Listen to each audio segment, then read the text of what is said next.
the only show that enables women to share their own secrets and insights to wellness, one story at a time. Everybody, happy, beautiful Thursday afternoon. This is Diane McConaughey at My Jane. Welcome to My Jane, My Story. My Jane is the trusted advisor assisting to address our biggest health concerns like sleep, pain, and stress. We've done the research for you, evaluating and curating each low-dose My Jane box with the finest cannabis products, enabling more informed health and wellness choices. Our mission is to unite and empower women through community, education, and exploration of cannabis solutions. There is so much overwhelming information out there, so we decided we needed to come together and share stories by creating My Jane, My Story. This is a place to talk about real-life experiences so we can be better and do better by helping one another. Every journey is unique and every path is very special. We are extremely grateful to have our guests here to share with us. And this is a non-judgmental space where every question is necessary to learn and shift our perspective on this plant. So this episode is going to teach us all about inflammation and how it affects our health and can create disease in our bodies. We have Dr. Trinh back on the show to explain all of this to us, as well as to talk about where cannabis fits into this. Dr. Trinh is a keynote speaker, best-selling author and health educator who speaks on various preventative health topics, including Alzheimer's risk reduction, sugar, inflammation, and ketosis, cancer reduction strategies, CBD oil, and many other health topics. He is the Chief Medical Officer of Irvine Clinical Research, board member for Alzheimer's Orange County, and founder of the Physician CBD Council, an organization whose mission is to advocate for medical research on cannabis and CBD, as well as educating the public about the science behind CBD. Please welcome to the show again, Dr. Trinh. Hi, Dr. Trinh. Thanks so much. Hello. Thanks for being here again. I always love to listen to you talk. You always have such great info. So Thank you. what I wanted to start with is the medical definition of inflammation. This is, and this is what I found it to be, what I looked up, a local response to cellular injury that is marked by capillary dilation, leukocytic infiltration, redness, heat, and pain, that serves as a mechanism initiating the elimination of noxious agents and of damaged tissue. So can you expand upon this and help us that don't have a scientific mind understand what that means? That sounds kind of intimidating. I know, right? Sounds like something from medical school that you just read. Definitely. So I do a lot of lectures, and a lot of my lectures are geared toward talking about the topic of inflammation. And the first question I ask folks is inflammation a good thing or a bad thing? Good question. Right? What do you think? Is it good, bad, both? My scientific mind says it's a good thing. As a personal trainer, I think it's a good thing in the sense of if you injure your joint, it's the way that your body protects itself. That's what I think about. Yes, and you're certainly right. Inflammation is designed for a reason in our body. Inflammation is simply our immune system defending the body against something that it views as bad. Oh, okay. And so let's say you get a flu, right? Mm-hmm. Let's say you catch the flu. Mm-hmm. And as long as it's not the corona, then you're okay, right? Let's say you catch the flu. One of the first symptoms of the flu is a fever. All right. A fever is simply inflammation. A fever is when your immune system is fighting and attacking the flu virus. Okay. And so when it does that, the body kind of heats up and you get a fever from that. So that's inflammation, right? Your immune system fighting something. Okay. And if you don't get that fever, then how would you even know? What kind of mechanism tells your body that you're sick, True. that you're being invaded by the bad guys, right? Whether it's a virus, a bacteria, the flu. Mm-hmm. So it's the body's way of healing. Okay. And to go through healing, it first needs to send all its soldiers to the area to fight against the bad guys. And the soldiers that go to the area is what causes the swelling, the redness, the heat that comes with inflammation. If you were to injure yourself if you stepped on a nail, you get a cut in your leg or your arm, the first few minutes, that area gets red. Right. get swollen, and there's heat. So that's essentially your immune system sending in soldiers to fight, right? Okay, okay. And that is needed for the healing process. Right, So not necessarily a bad thing. right. But let me ask you this. What happens if you have that fever every day of the month? Is that good or bad? I would say that's probably not good. You wouldn't feel good anyways. Probably, yeah, you wouldn't feel good. Yeah. And you're right. It's probably not good if this fever is there at a high temperature of your body every day of the month. Yeah. Because what's happening is this. If you have inflammation that's long term, that's chronic, it's kind of like going into battle, going to a war and having friendly fire Okay. where you're trying to shoot the bad guys, but you're accidentally shooting the good guys. Oh. So what's bad is chronic inflammation, Okay. long-term inflammation. Long-term and chronic inflammation hurts the body while it's trying to fight something bad. Because like stubbing our toe or twisting our ankle, I mean, that's the temporary, and then once your body heals, that inflammation goes away. Exactly. Is what we see it as, Yeah. right? Yeah, and that temporarily swelling is needed for healing. Right. Because it's washing out bad stuff, it's washing out toxins, things of that sort, right? So that's part of the healing process. Okay. But if you have that swelling every Every day of the day. month, Yeah. that's not a good thing, Right. So chronic inflammation is what's bad. And what we know now is that chronic inflammation is connected to chronic diseases. Okay. Like. Name me any organ Anything, huh? system, right? Oh. Name me any organ system. Name me a few conditions, a few diseases of that organ system, and we can probably link it to So your heart. inflammation. Like, what would your heart be? What would be an inflammation of the heart? Inflammation of the heart. Great question. Heart disease is the #1 killer in the United States. Yeah. #1, right? Heart attacks. So when we think about heart disease, we don't think about inflammation. We think of clogging of the what? The arteries. Arteries, Right. right? Clogging of the arteries. What clogs up the arteries? Cholesterol, plaque, all that stuff. That's right. Yeah. Cholesterol plaque clogs Yeah. up the artery. So my question to you is this. Why does the cholesterol even bind to the artery in the first place? Why doesn't it just keep floating in the blood and not bind to the artery? Right? What Yeah. causes the cholesterol to even stick to the artery? There must be an injury then. I mean, that's what my mind would go to. There must be Yes. some kind of injury You're inside. absolutely right. When the artery lining, right, when we call the artery lining the intima, when the intima, which is the lining of the artery, gets injured or gets damaged, then it becomes sticky. Okay. And when it becomes sticky, then cholesterol plaque sticks to it and clogs up the artery, Okay. right, to cause a heart attack. So the next question is, what causes injury to the lining of the artery? What causes damage, right? And the answer is inflammation. Huh. Inflammation causes injury and damage to the lining of the artery, which causes it to be sticky, Okay. which causes the plaque to bind to it. So Okay. it starts off with inflammation. Well, what would cause that inflammation? Well, That doesn't make great sense to me. What question, causes that? right? How can we and, avoid that? And it's not even just heart disease. Right, right. If you think about another system like your lungs, right? What are some health conditions of the lungs? Oh, I mean, you have emphysema, you have... Yes. Emphysema is inflammation of the alveoli sacs of the lung. Okay. COPD is inflammation of the alveoli sacs of the lung. What other lung conditions are there? Bronchitis. Bronchitis is inflammation of the bronchial tubes. Okay.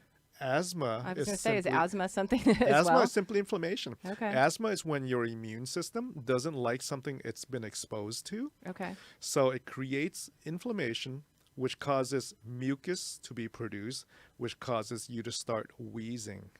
So the wheezing of asthma is simply a sign of inflammation of your lungs, right? And so think of it. We named like 4 different conditions of the lungs, right? COPD, emphysema, bronchitis, asthma.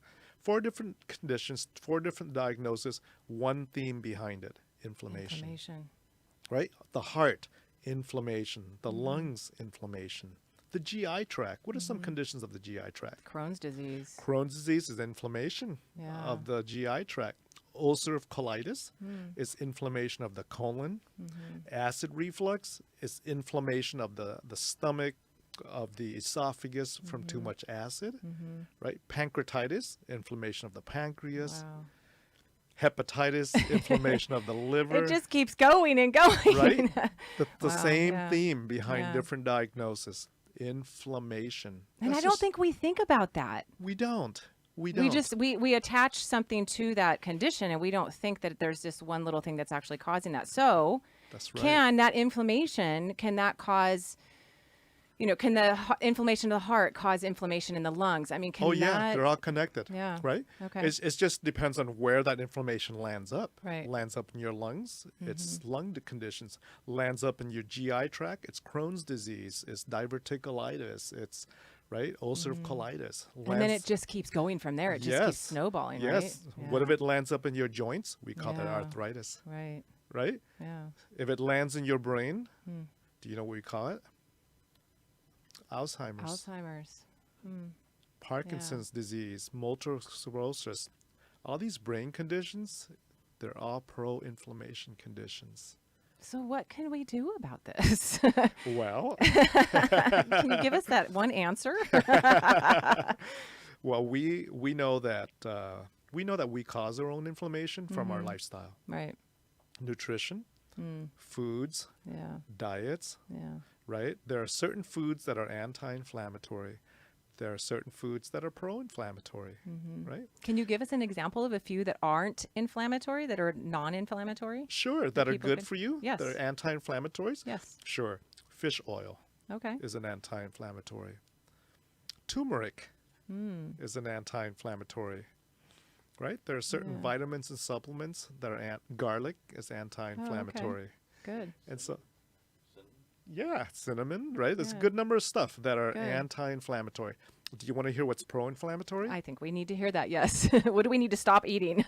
Sugar Oh yeah, is pro-inflammatory. that damn sugar. Red meat Oh okay. is Yeah. pro-inflammatory. Fried foods is pro-inflammatory. Yeah. Fast foods, right? Well, that cut out everyone's lunch today, right?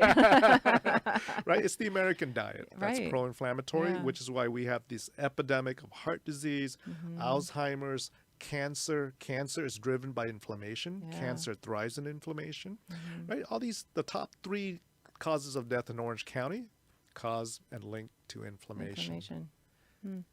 And it's stress. I would imagine stress is a big. Oh yes, That's a huge. stress. When you have stress, right, your body produces stress hormones. Okay. Yeah, and these stress hormones, the cortisol, the different stress hormones are inflammatory. Yeah. So And that so- can cause these conditions over time, yes, right? which is why there was a study that was just published about yoga and yoga poses, and the meditation that goes with yoga lowers the risk for Alzheimer's and Oh, improves brain wow. health, because Nice. when you're doing yoga and meditation, you're de-stressing yourself, Mm-hmm. right? And so it's all kind of linked together. So after you leave yoga, you need to go get a turmeric smoothie Yeah. with some fish oil in That's it, right? Perfect. Then you're good. Then you're good. That's right. Well, so I want to ask, since cannabis is known as, helping with pain and inflammation, how can cannabis help us with these conditions, these internal conditions? Because I know we use topicals, Right. I hurt my shoulder and we use topical and, okay, the pain's gone. But Right. what about internally? Definitely. So cannabis stimulates the endocannabinoid system of our body. The endocannabinoid system is a system that exists for as long as the cardiac systems existed, the pulmonary system, the GI system. This endocannabinoid system has always been there. The role and the purpose of the endocannabinoid system is to bring your body into a state of balance. Okay. Into a state of balance. In medical terms, we use the word homeostasis, Okay. right? So cannabis binds indirectly or directly to activate, to stimulate the endocannabinoid system. And And whenever the endocannabinoid system detects anything that's out of whack in your body, its role is to bring that back to a normal homeostasis state, So a then it state can of fight, balance. and then it can fight the inflammation. That's right, because Okay. inflammation is a state that's out of balance. Out of balance, yeah. Right? Okay. Inflammation is a state that's out of balance. Mm-hmm. And so through using cannabis, you activate the endocannabinoid system to bring inflammation down. So do you feel that, I mean, topicals, ingesting, I mean, as a physician and as you've studied, I mean, what do you feel is best for someone who is having some chronic inflammation? What is a better way for them to ingest or to use cannabis, I guess I should say? Right. If the pain is localized, back pain, knee pain, if it's localized to one area, it may make more sense to use a topical Okay. to that area that hurts. Okay. Right? That makes sense, yeah. But there are many conditions that's not localized. Right.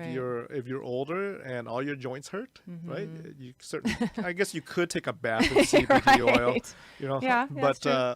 but other than that, if your condition's not localized, or if your condition's in the brain, right, Mm-hmm. where there are conditions like insomnia, anxiety, Yeah. right? You can't just put a rub on that, right, or a topical on that. Then Yeah. you would consider something that's more ingestible because Okay. it goes throughout your entire system. Yeah. And that's how cannabis can play a role Mm-hmm. by basically through the endocannabinoid system. Yeah. Yeah. Do you have any stories of any patients that you've seen some major changes in their life since they've been using cannabis, or how they have alleviated this chronic inflammation? So my story on cannabis, on CBD, really started from my patients, Okay. because so I'm part of a research organization, right? And we do clinical trials, and many of our patients are older.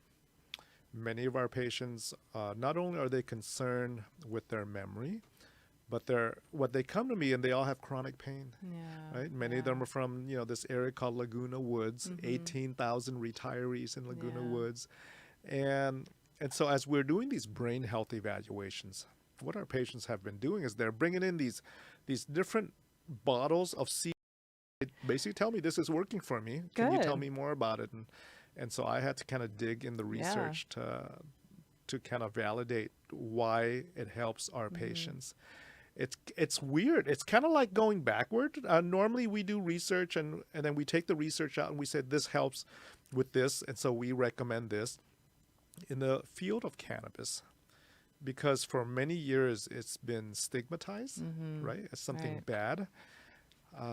So because it's been so stigmatized over the years, we really haven't done a lot of deep research in it, and physicians don't want to talk about it because we've always linked it to potheads. Right. We've always linked it to somebody who's, sitting around smoking pot and who don't have a job, right? No, And- no shoot, no shirt, no, No- no, no sh- no sh- shirt, no shoes, no shoes. service. Yeah. That's right. That's right. And so in the field of cannabis, patients are bringing us their products and they're telling us it works. Yeah. And they're telling me that they're cutting down their pain meds. They're cutting down their anti-inflammatory pain meds, which causes ulcers, which causes, Other kidney things. problems Right. and other side effects. They're cutting down on their narcotics. Wow. They're cutting down on their Vicodins, their Norcos, their Tramadols, their Yeah. Ultrams, their fentanyls, their Oxycontins, their MS-Contins, the stuff that we as doctors prescribe every day. Our patients are cutting down on this stuff. They're telling us that it works, and at the same time, the research has not caught up yet. Right. Right? So this is kind of going backwards. The Right. patients are telling us what works. Yeah. And so now, we're starting to open up and doing more research on the product to kind of Yeah. validate what they're saying. Yeah. And are you seeing other health benefits with these patients other than just getting off of these medications? Are you seeing them get a little bit healthier as well? Well, they're sleeping better, Good. Yeah. right? They're more calm if they're taking Yeah. it for anxiety. Good. And so chronic pain obviously is a factor. There are studies now on cannabis and conditions like Parkinson's, Nice. multiple Good. sclerosis, Yes. right? Yes. Yes. PTSD in veterans. Yeah. Yeah, with the anxiety and depression that goes along with it. There are so many studies being done currently that are enrolling Good. patients at like UCSD, right? UC San Francisco, UC Davis. A lot of these major academic organizations are now enrolling patients to study this. But again, this is one of these things where it's kind of backward. The patients are bringing us these products. It works for them, and now we're trying to check them out Catch up through with science, it. Yeah, as right. opposed to the science doing the stuff and then pushing it out to patients. So this is the train going backward. Well, but that's we so need to be done. great. Yeah, it Yeah, needs and to I be think it's done. so great that people are open to it, and now you're open to it, and it's just Totally. becoming.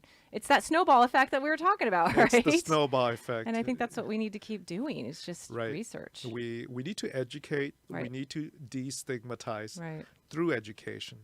And I can't tell you how many physician groups, nursing groups that I've been to speak about this topic. And when I first come, everyone is kind of afraid. Everyone has, because we've all been, we've attached it to Right. negative things. But at the end of the lecture, they're like, wow, the endocannabinoid system, the first time I've ever heard about it. Right. And now they're seeing the connection between, cannabis and potential health. Well, and I think it's empowering for them too to be like, I learned something new today. I learned something, Totally. and they can go tell their friends and their family and look at what I learned. And Definitely, and it's one of the most requested topics now these days when Good. I go do my lectures, even in Good. churches. Really? Churches want to learn about it. Nice.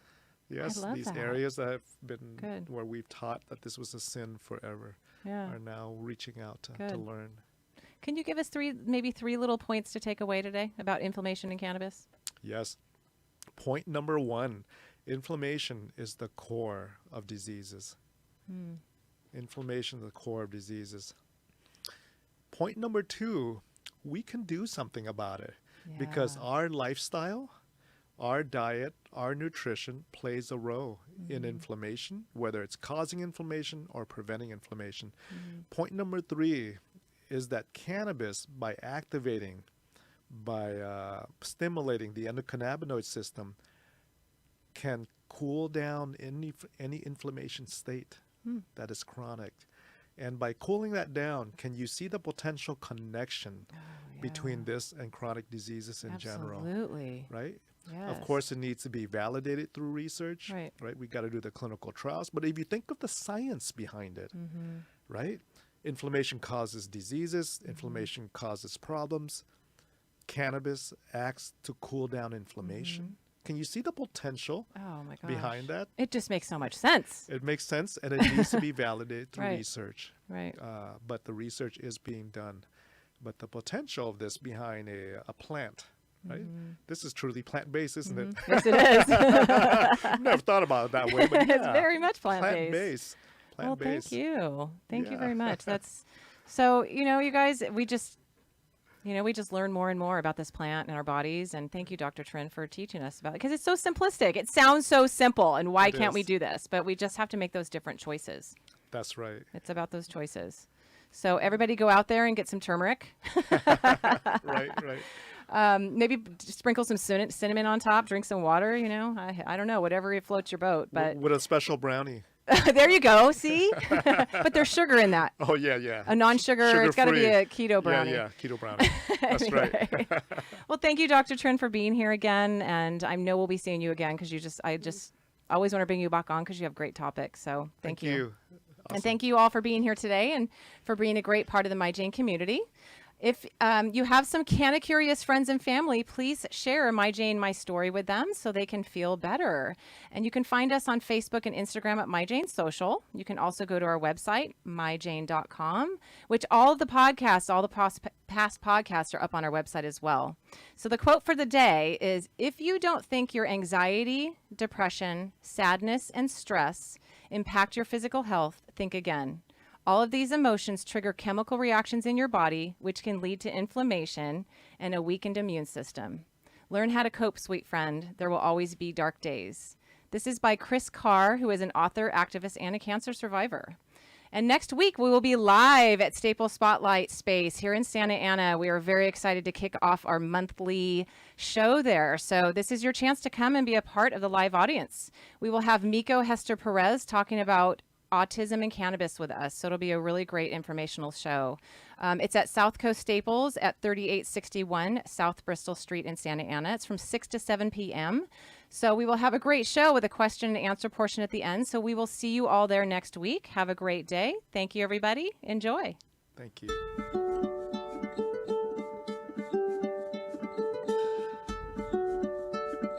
Thanks for tuning in to My Jane, My Story. If you want to learn more, you can join the My Jane community at myjane.com.